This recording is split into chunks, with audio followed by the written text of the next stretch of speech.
Ngayon naman, ang ating lulutuin, yempo and mascara sisig. Bago ko magsimula, binabati ko kayong lahat ng Happy New Year 2025.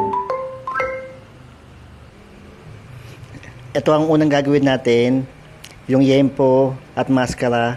Papakuluan muna natin dahil matigas to.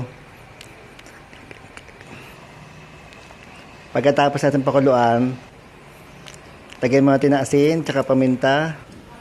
Tapos after pakuluan, palambutin, ihaw na natin sa uling. Yan nakikita nyo, inihaw natin.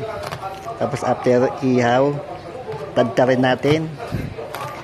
Kasi ang sisig, kailangan tadtad yan. Yan, nakikita nyo, tinatadtad ko. Tapos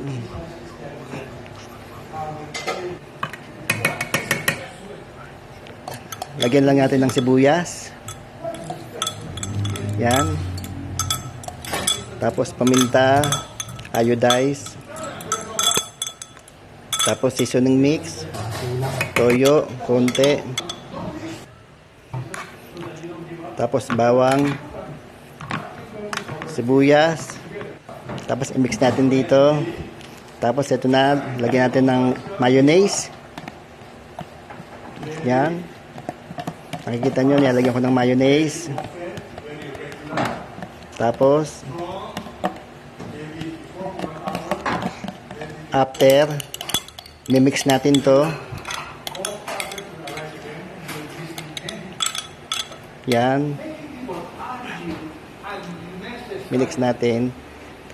Pagkatapos, mag-prepare lang tayo ng sizzling plate.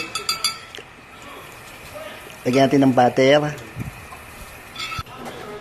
Yan, lagyan natin ng butter. Tapos, dito natin salang yung ginawa nating sisig. Yan. Mga boss, kung hindi pa kayo nakakapollow sa aking account, pakipollow lang. Yan na. Ang ating sisig.